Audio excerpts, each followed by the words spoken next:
My name is Jamie Reynolds, and on behalf of MITX, I'd like to welcome you to today's webinar on what is now commonly known as the tech tax, a computer software services tax change affecting our community.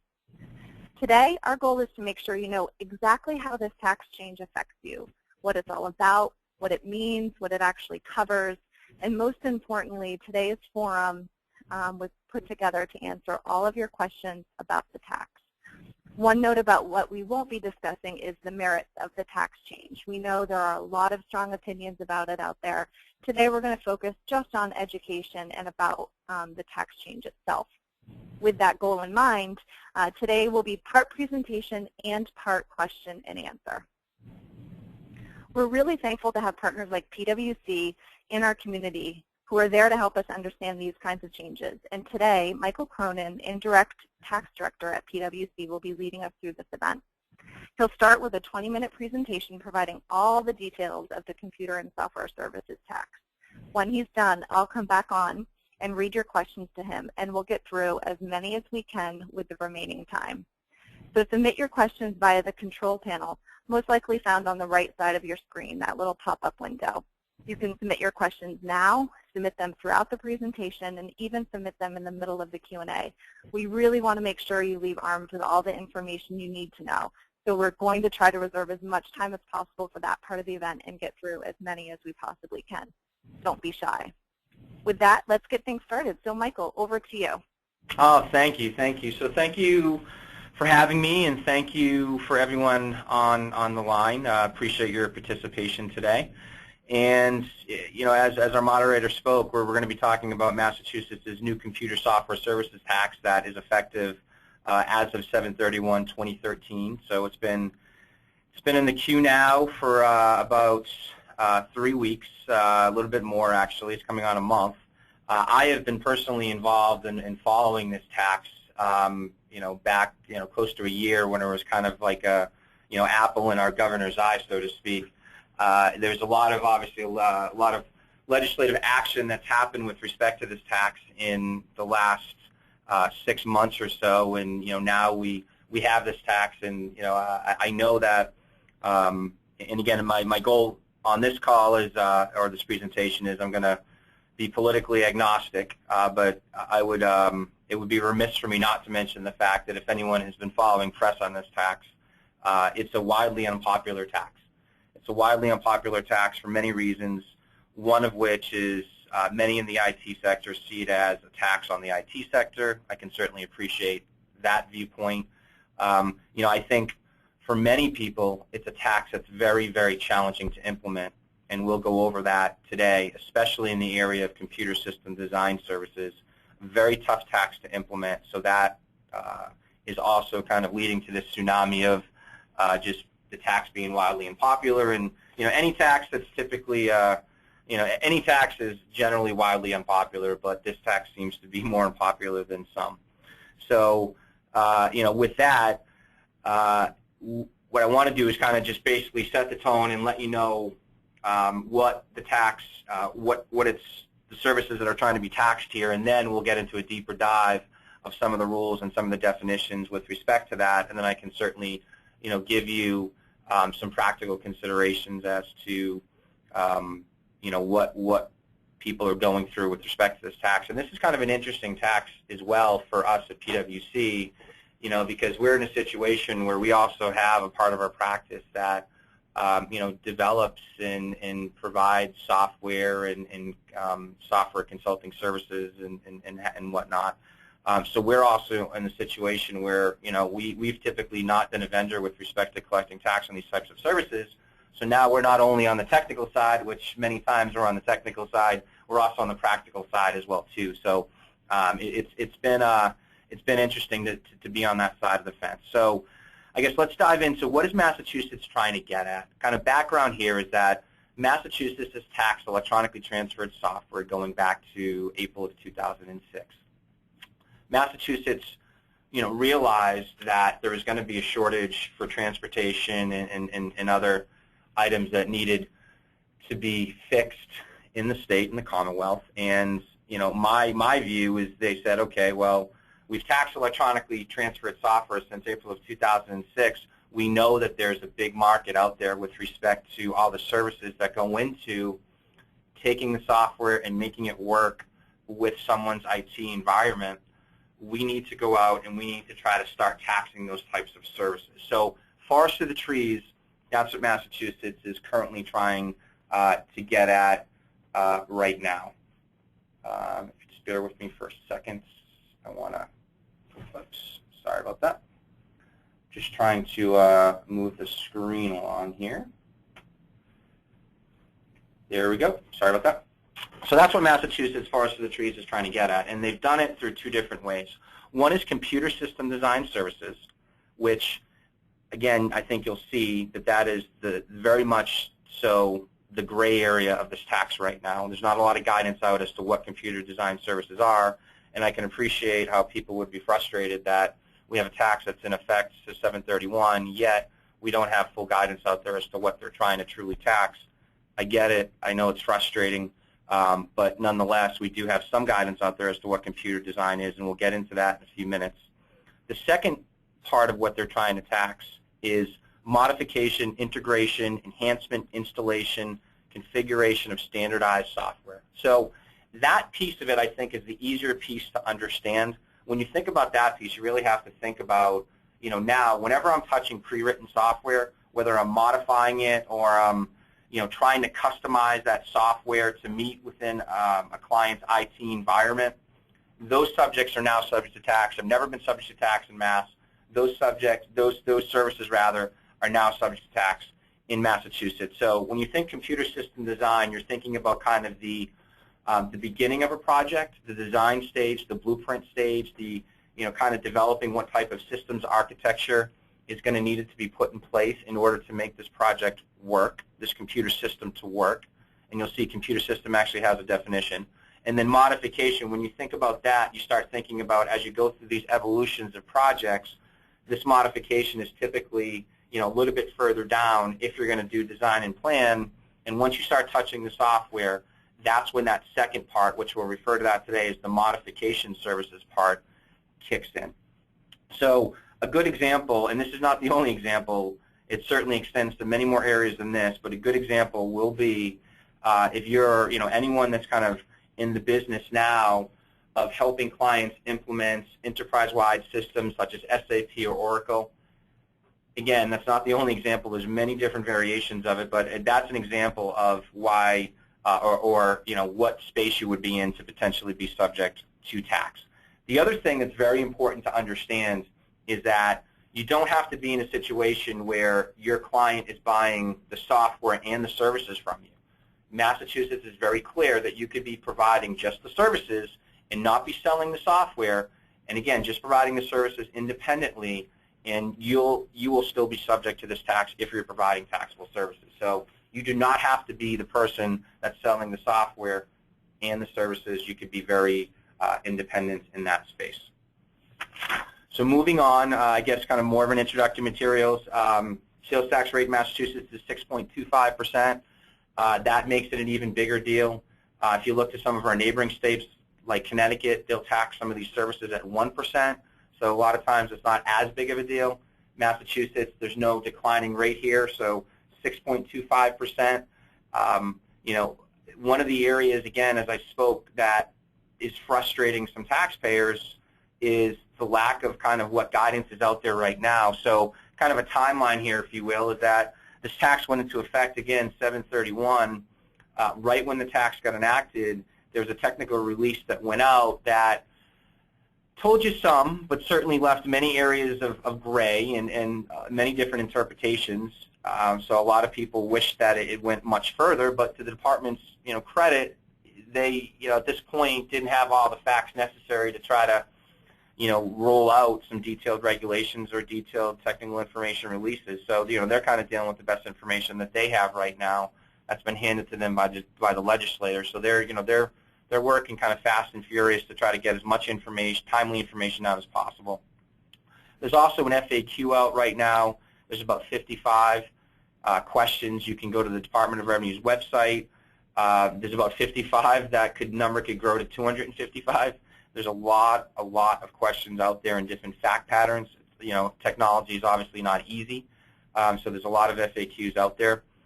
There is a working draft technical information release that was released on 8/20.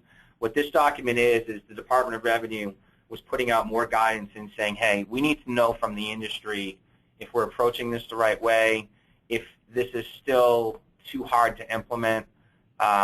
You know, again, my personal feeling from looking at that TIR is that there's still much work to be done, especially on the computer system design side.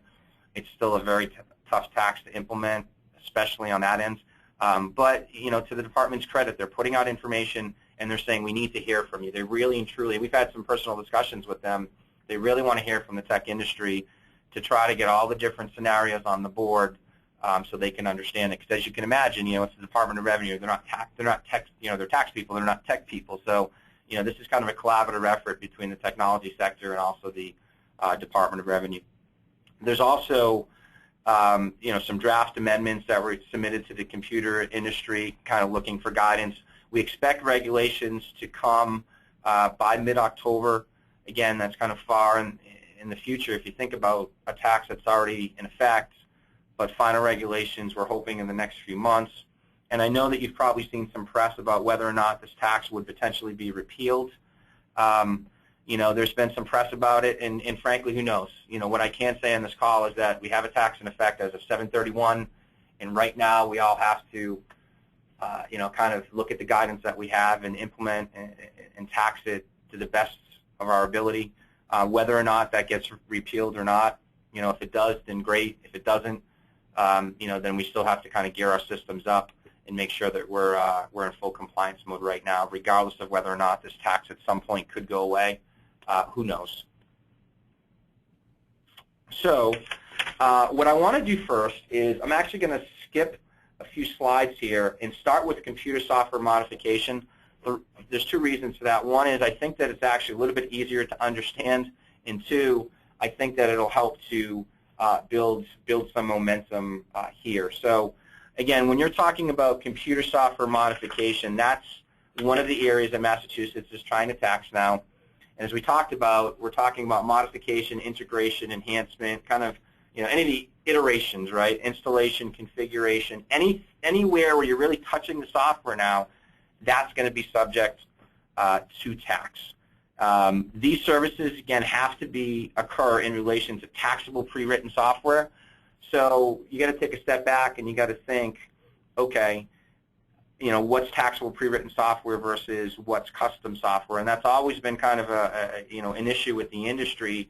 You know, more often than not, you're in pre-written software lands. Custom software is really software where you're writing that software from scratch for a particular customer, and that software is not being integrated with any pre-written software whatsoever, and that software is not going to be, you know, resold to some other customer. So it's really creating software from scratch. And in many instances, that's a very challenging mountain to climb to get under that custom software realm. So I think more often than not, you're going to see yourself in pre-written software mode. So again, you know, in this situation, whenever you're touching the software, that's going to be a situation when you're going to be in you're going to be in a computer software modification land. Now, the other interesting aspect of computer software modification is that, you know, this typically can apply to new projects or pre-existing projects. We'll see in computer system design that a lot of times those services really relate to kind of new computer system design projects. You can be in a situation where, you know, this can apply to kind of a new installation of an ERP system. Again, I keep on saying ERP. It could be any type of software implementation, but, you know, you could be in a situation where it's a new system or it's a pre-existing system. But one thing that I will comment on is if you're in a situation where it's a pre-existing system, and if I go to the next slide, if you're in a situation where it's a pre-existing system and you're doing modification, integration services to a pre-existing system, and you don't fall under the computer system design rules, which we'll get to in a second, you can be in a situation where there might be an element of design, of planning, of blueprinting the IT infrastructure on the front end of that project.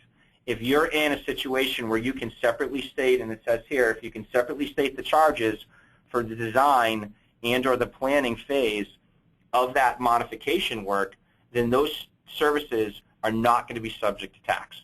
So for example, if you're working on a pre-existing project and you're going and you're interviewing your client and you're trying to establish what their deficiencies are and how do I kind of design a plan for them, you know, those services, you might be providing those services, they're getting compensated accordingly for those services. In that situation, and if it's a pre-existing system that they're already operating on, and now you're just trying to go in and you're trying to kind of upgrade it or, you know, add on to it, in that situation, if you have design and planning services that you can separately state out and unbundle, then those services are not going to be subject to tax. And there's an example here. Again, if you meet with your client to discuss computer software issues, learning more about them, trying to build a redesign project or redesign plan, that's not going to be subject to tax. But again, I caution you, you have to unbundle it, and there's different ways to unbundle it. Mass is somewhat flexible with their guidance here. You know, it could be based on hours or who's doing the work or a percentage of kind of total billing for it. But if you unbundle it, those services are not going to be subject to tax. If you bundle it, according to Massachusetts rule that's always been in effect in the whole entire project, or all the services are going to be subject to tax. It goes back to Sales Tax 101 in Massachusetts that if you're selling a widget and you also sell some services with that widget and you don't unbundle it, it's all going to be subject. To tax. So that's really the computer modification aspect of it, and I do think that I know that there's some challenges out there. I know that certainly one of the questions that the FAQs go into is website design and whether that's subject to tax or not, and we can certainly talk about that in the question and answer session. But you know, that is the computer modification aspect of this tax. Now, if we go back to the other tax that or the other part that I was talking about, the computer system design services, this is the one that's really causing a lot of challenges with respect to the industry. And I'm just going to read it to you, and then we can kind of break down the elements. So what Massachusetts is trying to get at with respect to these projects is kind of the beginning phases of certain computer system projects. So it's the planning, consulting, or designing of computer systems that integrate computer hardware, software, communication technology. So if you look at that, you know, one would, and I have read it a bunch of times, and I still get confused when I'm reading it, unless I break down the elements. So if you break down the elements, what you need with respect to planning, you need planning, consulting, or designing. So that means that you're on the beginning phases of a project, okay? You also need a computer system. So then you have to look to what is the definition of a computer system. And it's definitely gray. I will be the first one to, and certainly not the last one to admit it, but it's definitely gray. But when you're looking at computer systems, it's pretty clear from the guidance that's come out from Massachusetts is that it has to be integrating hardware, and there has to be some type of software component as well too. So you have to have some type of servers and some type of mainframes, and you have to have a purchase of software as well that goes into it. And the example makes it clear here. If you look at the example, you got computer servers, mainframes, you have data storage devices, you also have the software as well too. That's getting all integrated. So that's the second element. The third element that I will throw out there, and it's not firmly set in stone yet, it's still an inference if you look at the FAQs as you look at the TIRs. So, you know, again, this is still very much a gray area, so I want to caveat that. But I believe that the third element, again, the inference, is that you need a new computer system. So, and the reason why I say that is that if you look at the FAQs or if you look at the TIRs, it seems that whenever they talk about computer system design, they're not talking about pre-existing systems where you're modifying and you're installing.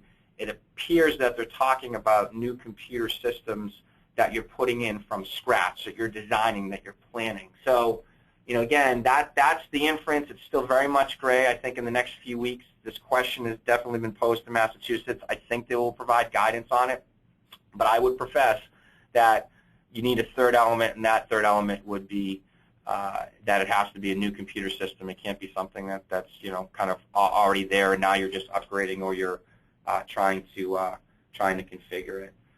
So some other elements of the computer system design is that it has to be a standalone computer system. So if you're kind of embedding computer software and computer hardware, that's not going to be in, again, when you think about these big systems that get put into place, I think that's what Massachusetts is trying to get at. Again, as we talked about with respect to computer modification, consulting and evaluation services, when you have existing computer systems to identify deficiencies and needs, are not subject to tax, assuming that you're separately stating that. So you want to keep that in mind. The other thing that I think is very confusing, and I put the rules here, and certainly if you want to talk about them during Q&A, we can talk about them, but there's a project management element to all of, I wouldn't say all of it, but to many computer system projects. So Mass has tried to lay out some rules to tell you, okay, during the project management phase, if you're within a computer system design project, what's taxable and what's not. And the only line in the sands that I can tell you is that if you look at kind of what the definition of this project management body of knowledge is that I think what Massachusetts is trying to get at is that anything that's in the orientation, initiation, or planning stages, which is typically your pre-kickoff, is not subject to tax. Again, assuming you can separately state this out. A lot of times you can't because it's so bundled.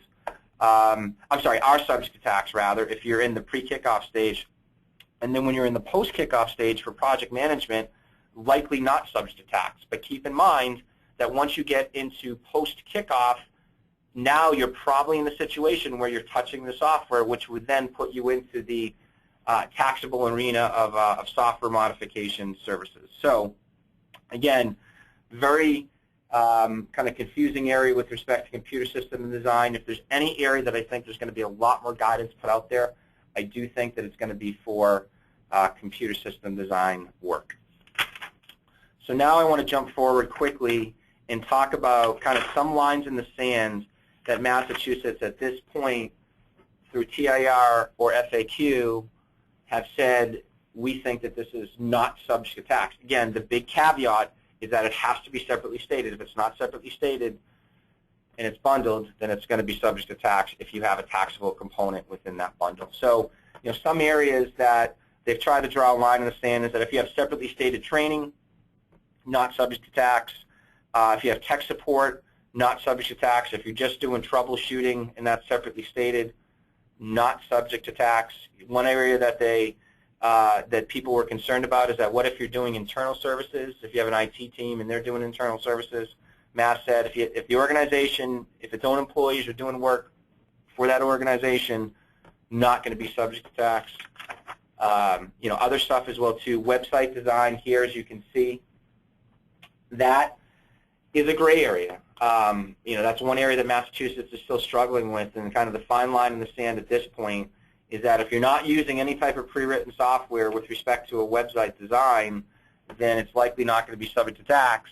But even if you're kind of using, you're customizing it and then using pre-written software as well, if you have pre-written software that gets itself into the equation, then it could be considered taxable modification services. So that's going to be a facts and circumstance situation. Other non-taxable services that I know a lot of companies do: data access, data processing, data storage, data migration. Any of those services, if those are separately stated, they will not be subject to tax. So Mass hasn't changed their tune with respect to data access and data processing. Mass has never taxed that stuff. That doesn't come in now. But again, you got to make sure that it's not bundled with an overall computer system or computer modification project. So those are some lines in the sand that I can draw for you. So quickly, what I want to do is move into sourcing, which is certainly another confusing arena. But what I can say is, Massachusetts, similar to what they do on the software realm, they allow the use of MPU certificates. So what a multiple points of use certificate does is if a vendor hands their purchaser, or if a purchaser hands their vendor a multiple points of use certificate, the vendor is off the hook from charging the tax. At that point, the purchaser takes the burden of the tax and says, I will remit the tax myself. And you might ask yourself, if I'm a purchaser, why would I do that? And the reason being is that when you're under the MPU rules, Massachusetts wants the piece that's in Massachusetts, based on users or otherwise, and they're okay with not getting the piece that's outside of Massachusetts. So if you have enterprise-wide software that you have users in Mass, but users outside of the state as well, Massachusetts says, okay, we want the piece that's being based in Massachusetts. Now, if the purchaser gives the MPU certificate, they're the ones that know what's in versus what's outside of Massachusetts. So therefore, there could be some tax savings there because Massachusetts says we only want the piece that's in. That's the reason why a purchaser would most likely want to give an MPU certificate because the vendor only knows what the vendor knows, and typically that's just the headquarters address. So in that situation, the vendor will typically just default, as we'll see the vendor rules in a second, the vendor will typically default to that headquarters address and charge all the tax to Massachusetts. Now that's not wrong, it's just the purchaser not using or availing themselves of the MPU rules. So if the purchaser availed themselves of the MPU rules, Mass might get less tax, which they're okay with, but if the vendor charges the tax, again, a lot of times Mass will probably be getting more than they actually bargained for. So that's a reason why you want to be having these discussions with your purchasers with respect to the MPU certificate. So let's go into the vendor rules really quick here. So the vendor rules, it's really, when I look at it, I really think it's what the vendor knows.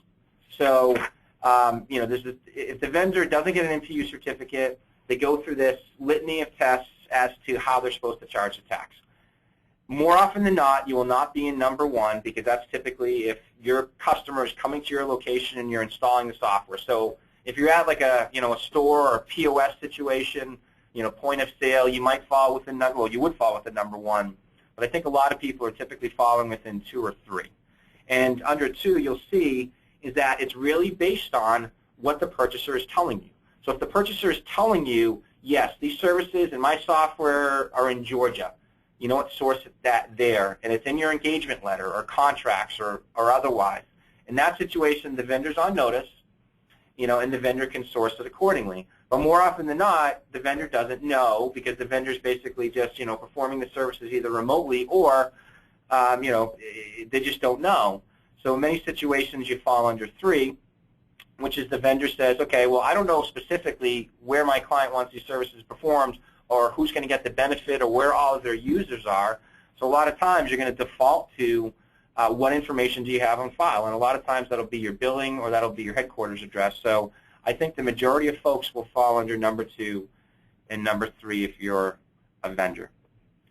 Another very important point, Massachusetts does not care where the server is, so that it will never be a reasonable method for sourcing. As you can imagine, if someone says, okay, send the, you can kind of play fast and loose with that, and Massachusetts appreciates that there's some states that don't tax software, and if you say, well, the server is located in this state, so I'm going to source it there, and you have a bunch of users in Massachusetts, then there's some kind of playing fast and loose with the rules. Massachusetts certainly does not want that. So location of hosting of the server is something that is not going to fly with Massachusetts. In this last, one of these last slides here as we get to the end before Q&A, is if you're the purchaser, these are some ways that Massachusetts thinks, again, if you're going to be the MPU, if you're going to offer up the MPU, these are some ways that Massachusetts thinks that you can do the sourcing. And they're very consistent with how software is sourced. So if you have enterprise, if you're selling or if you're purchasing rather enterprise-wide software and you're sourcing it in a certain manner, the services should follow that. So if you're sourcing it to a bunch of different states because you're buying, XYZ software and you have services that relate to that software, well, practically speaking, the services should follow the software. So Massachusetts does set it up that way. There's still some gray areas with respect to computer system design that you want to just kind of be aware of. But, Massachusetts, they haven't said that sourcing it according to the software is a bad way. They just said, hey, we kind of need to think about it a little bit more. But again, it's typically going to be very similar to how the underlying software that relates to the service is being sourced. So then transition rules here as we near the end. We all know that now 731 taxes into effect. So any services performed on or after 731 are within the scope of this tax now. It's not, if you have, and this is a very important point, if you have current engagements that were signed a year ago, and now it's, the evolution of the engagement. You're in phase 4, 5, 6, whatever that phase is, and that's an ongoing engagement, and the completion date has not happened before 7/31. Now, if you're performing taxable services, those are in. So there's no grandfathering for engagements that were, that were entered into before 7/31. 7/31 is very much a line in the sand, so you have to, you got to keep that in mind. And I guess lastly, just wanted to kind of raise a few complexities. Hopefully, I've been able to answer some questions here or draw some lines, but we still have a lot of complexities. I mean, one is clearly what the definition of a computer, a final definition of what computer system design is. That's definitely an area that needs to be commented on. Bundled transactions, it can be hard to unbundle some of these things. So it would be nice for Massachusetts to acknowledge that if you have a contract with non-taxable and taxable, can you unbundle it? Maybe 50-50. Who knows what will happen there? They've done something similar with respect to the computer maintenance rules in Massachusetts. So we'll see what happens there. SaaS, there is certainly a body of rulings out there at this point, but software as a service continues to be, just outside of this tax, continues to be a very confusing area that people struggle with. Am I providing software? Am I providing a service? Website design is still an issue. Again, we talked about project management, trying to establish what's in, what's out there. Staff augmentation services. So Mass has released some guidance saying that if you're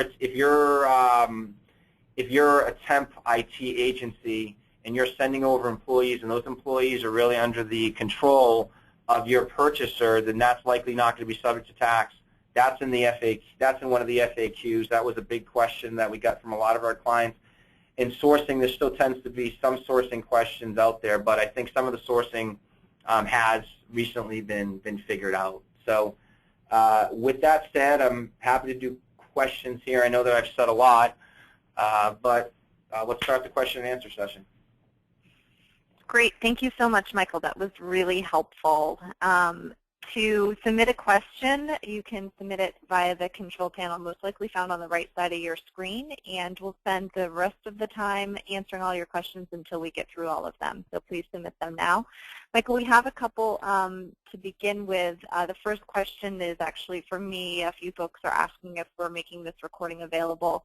Yes, we absolutely are, as well as we'll be sending some links to those FAQs and the TIR that Michael has referenced. They're all online for you to access for further information. Our first question is for you, Michael. Does this tax change apply to Office 365 migration? To Office 365 migration? Mm-hmm. I would say in that situation, if it's so migrating, I would think yes. I mean, the FAQ talks about, and I would say go into the FAQ, but the FAQ does talk about if you're just reinstalling some software. But if you're kind of upgrading to a new version of, I think we're talking about Microsoft Office here. If we're talking about a new upgrade to Microsoft Office and we're installing that, and that's just not a reinstall where it was installed and then maybe it wasn't done right, so now you're reinstalling it. If you're upgrading or if you're installing a new version, I would say yes, that should be in. Great. So I'm assuming we have a few more questions coming in. If you do have them, please submit them now. Otherwise, we will close this shortly if Michael's been so thorough that there aren't any additional ones. But I personally have one for you, Michael. We've been getting a lot of questions on the website redesign, and I know that's one of the areas of complexities. Can you just provide a brief overview more about what has been defined with it? I know that's an area in particular that's been a question for our community. Sure, absolutely. So again, there has been, and part of it is answering questions. The other is saying, hey, this is where I think that good information that you should go look, because knowledge is certainly 75% of the battle. Massachusetts has tried in the most recent working draft to address this website design issue. Massachusetts has also commented in the FAQs on the website design issue, but it really gets to, it depends on whether or not open source or other pre-written software is used in the process. So, kind of my example in the slides is that if the website designer is using in addition to kind of their own custom code, free or open source software for the project, no tax is going to apply. So open source is typically your free software. So if you're using custom code software, so code that you wrote from scratch, okay, that the customer didn't write, that you wrote from scratch, and if you're using some other type of open source or free software, tax is likely not going to apply in that situation. The problem comes into the second scenario where you're writing some code for a website for your client. Your client is also telling you, hey, by the way, we want you to use this other pre-written software that's going to create this platform to create the website. So now you're mixing custom software that you wrote from scratch, and you're bringing in a pre-written software element that's not custom software or not open source software. In that situation, you're going to be subject to tax. So I guess the best guidance I can give you right now is that if your website design includes any pre-written software, if it's touching pre-written software, you got to break it apart and see what you're doing, but a red flag needs to go up. That could be subject to tax. So pre-written software, bringing pre-written software into the process and not creating the website from scratch based on your own custom code, that's going to cause issues. So that covers situations where agencies are working in a client's CMS too, correct? I'm sorry, can you say the question again? There was a question specifically about website design with regards to working in a client CMS. In a client, can you define CMS? Content management system. Got it. Okay, so if that content management system, if I would think in that situation that content management system has some pre-written software baked into it, so I would say you have issues. I don't think that that's just, I don't think that that would just be a custom environment. I would think that, I mean, now granted, you know, you have to understand the definition of custom software. A lot of people think that because it's for, you know, one client, that we're doing these services for one client, how could that not be custom software? Well, the reason being is that, again, custom software is something that's built from scratch, and you're not using pre-written software with it. And, you know, it's Massachusetts is very clear that if the website designer or your customer purchases licenses or otherwise obtains taxable pre-written software that provides a platform to create the website. So if the website's based on a pre-existing software platform that is not just custom software, that's going to be an issue. So in your example, if you got pre-written software involved, which you likely do, I would think you have issues. But if you use open source content management systems, the tax does not apply, correct? That's right, as long as you're not touching pre-written software. Now, I'm sorry, now open source software is pre-written software, but open source is free. And Massachusetts is clear that in their most recent working draft directive is that if the website designer is using, in addition to their own custom code, if they're using free open source software for the project, then no tax is going to apply. Great. Yeah, so open source is definitely a good scenario here. Great. So another question. You mentioned software as a service is ambiguous as of now. So does the sales tax apply? Does it depend on vendor sourcing information? One example is when a client subscribes to SaaS, if they provide a Massachusetts address, does the tax apply? So the first question is, in a situation where software as a service, does this tax apply? Sure. And the answer would be yes, because you have software. So whenever you're looking at software as a service, your first question has to be, what am I bargaining for? Am I providing software, or am I providing a service? So, and there's a lot of letter rulings out there in Massachusetts that say, okay, you're not, the customer is not really bargaining for software, okay? Software is typically a situation where you're able to log on to a site and control and manipulate the functionality of the website, okay? And that situation smells a lot more like software because the customer has control and can, manipulate what's being provided on the website. So more often than not, that's going to, and again, if you actually use terms in your contracts like licenses and whatnot, I mean, I've helped clients with numerous audits. That's typically a telltale sign that if you're using those types of terminologies, you're providing software. versus the other scenario where the vendor, has software that they've created, but that software is really just used as a conduit or a mechanism to be able to provide a service on their website. So you're bargaining really for a service. If you're the purchaser, you're not really bargaining to use the vendor software. You don't want to use the vendor software. You want the service that they're providing. It's just being provided in electronic means. So if you're in software lands, then you have to apply these rules because now you have pre-written software. So if you have a SaaS model, and if you're providing software, okay, software as a service, but you're providing software, then to the extent that you're customizing that software, installing and implementing it, doing any of that stuff, then yes, I mean if you're truly providing software, the license of software, the sale of software, then and it's pre-written, which more often than not it's going to be, then yes, these tax rules will apply to you as well too. Great. Next question: how does the tax effect service provided? How does it affect out-of-state entities that have no Massachusetts offices or staff? That's a great question. So Massachusetts, as any other state, still has to appreciate the nexus rules that have goes all the way back to Supreme Court cases with Quill and some other cases that have most recently came down the pike. So when you're dealing with that, the vendor has to ask themselves first, okay, do I have nexus with Massachusetts? Do I have a physical presence? Do I have employees? Do I have agents? Do I have representatives? It could be your own or it could be independent contractors, but do I have property? Do I have a physical presence with Massachusetts?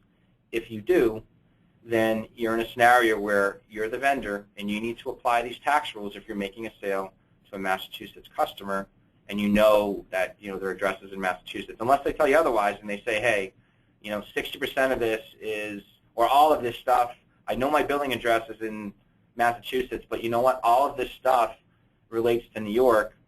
If they tell you that, they put it in their purchase order, they put it in the agreement, then in that situation you have to charge Massachusetts tax. You would apply the New York rules. But in a scenario that I think they're getting at is if you have nexus with Massachusetts, now you're a Massachusetts vendor and you have to apply these rules. So you have to figure out if it's taxable or not.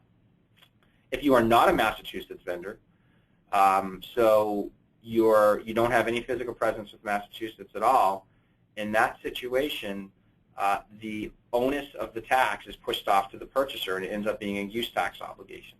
So the purchaser now has to self-assess the tax and pay it themselves if the vendor does not have nexus with Massachusetts. So the vendor doesn't have to give the purchaser doesn't have to give the vendor in that scenario who doesn't have nexus an MPU certificate. It's just the vendor doesn't have nexus, so they have no obligation to charge the tax at all under constitutional and Supreme Court principles.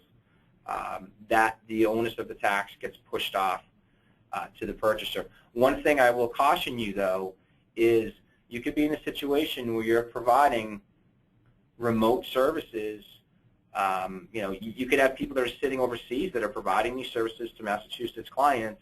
If you have nexus in Massachusetts, so if you have people, if you have sales reps, if you have property, people going into Massachusetts, just because you're performing these services outside of Massachusetts very much does not, I want to stress that, very much does not mean that these services are not subject to tax. So if you have nexus with Massachusetts and you're performing the services outside of Mass, if your client does not give you an MPU certificate, you need to be looking at, okay, what am I told in my engagement letter or purchase order? If it says Massachusetts, then you got to apply the Massachusetts taxing principles. If it doesn't say Massachusetts, but the billing or headquarters address says Massachusetts, then in that situation, you got to charge the tax. So just being out of the state and performing the services but still having nexus doesn't get you out of charging the tax, and that's something that I think is confusing a lot of folks. Great, thank you. Just as a time check, we have about 10 minutes left. I have a few more questions to go through here, but if you do have any other questions, please submit them now so we can make sure we answer them all. The next question for you, Michael, is how does this tax apply to managed services? To managed services, okay. So I guess it would come down to what's being provided under. And I hate to say it, and I'm never a person that likes to punt on questions, but it really comes down to what is being provided on those managed services. Is there a software component? Is it just managing, is it just a true professional service where you're just managing services which would not be subject to tax? I guess my answer to that would be if you're providing managed services, you need to look and say, okay, am I providing managed services with respect to a new computer system, which would potentially then put you under the computer system design portion.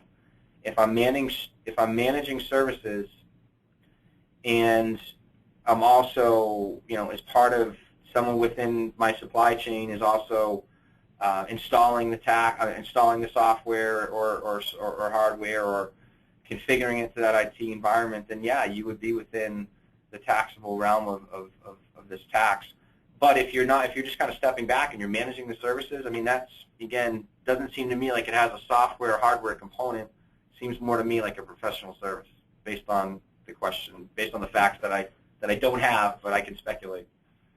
Great.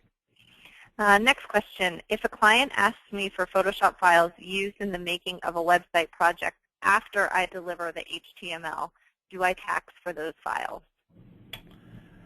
Do I tax? I will say in that situation, there's a pretty good there's an FAQ, again, we all know that there's FAQs out there. There's an FAQ out there that directly talks about and I can certainly share it with you, Jamie, afterwards, and you can make sure to post it or give people a heads up. There's an FAQ in there that talks about, gives the example of HTML. I think your answer's in the FAQ. Okay. Final question, unless any additional ones come in the next minute or so. I did just get a comment. Yes, please post the FAQ sources. We absolutely will. I'll make sure we send that to you in our email with the recording of this webinar as well. Final question for you, Michael, back from a couple questions ago. Am I correctly hearing that if I use open source content management software such as Drupal, it is not taxed, but if I use CMS software from a vendor like Sitecore, it is taxed? It seems to me if Sitecore is pre-written software, the way that the rules are written right now, and I would also suggest that we post the draft directive, working draft directive, which I think you have. If you don't, then certainly let me know. I'll get it to you.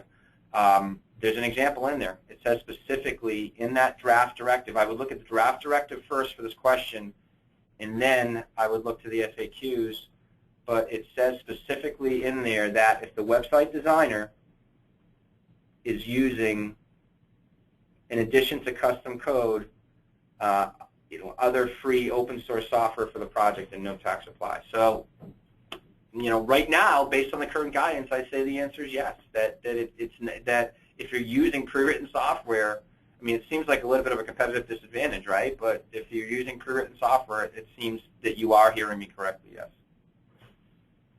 All right. Well, that seems to be all the questions that people had today. Michael, do you want to say any final comments? Yes. Well, one, certainly thank you for listening to me. I appreciate that. I know that I went through things probably rather quickly, and we can probably spend hours on this. So the goal was to kind of just give you a flavor of what it is and kind of hopefully draw some lines in the sands, hopefully not confuse you even more, because that wouldn't have been a good thing, and let you know that, we're in a situation where you do have a tax that was implemented before there was really good guidance. And not a lot of people are happy with that, but we have it, and we do the best we can with respect to the guidance that's out there. Many things I think are going to happen in September. There's going to be more guidance out there. I know that we're certainly having more discussions with the Department of Revenue here at PwC. So there's going to be more information that comes out. It can be frustrating right now. Try not to let the frustration get to you. There's going to be more guidance to come out. And again, this is not PwC's opinion. It's not the Department of Revenue's opinion. This is my opinion, Michael Cronin's opinion. But I do feel that the Department of Revenue appreciates the fact that there's a lot of ambiguities with respect to this tax, especially on the computer system design and website design arena. And I would suspect that if this tax does stay, the first few months of implementation of it, without better guidance, until we get better guidance, I would be, if I was a betting man, I would say that Mass hopefully will be lax on auditing the infancy periods of this tax. Because, again, there's a lot of gray areas that still need to be put into effect. So I think that they appreciate that. Again, they have not told us that. I do not know anything more than you do, but I do think that there's going to be, I think that they appreciate what's going on out there, I guess. And, just stay tuned for more guidance. It'll certainly be forthcoming soon. And look to the guidance that we talked about today, and hopefully those questions will be answered. One other last point I want to stress is the reason why the FAQs are up there is because Massachusetts wants people to ask questions, okay? They don't necessarily want the questions of, I hate this tax, I don't like it, why'd you guys do it? It's not their fault, right? They want the, here's my fact pattern, help me understand it. So what I would say is that submit the questions. Department of Revenue, if you go on their website, there's a mechanism to submit the questions, so your questions end up becoming part of these FAQs.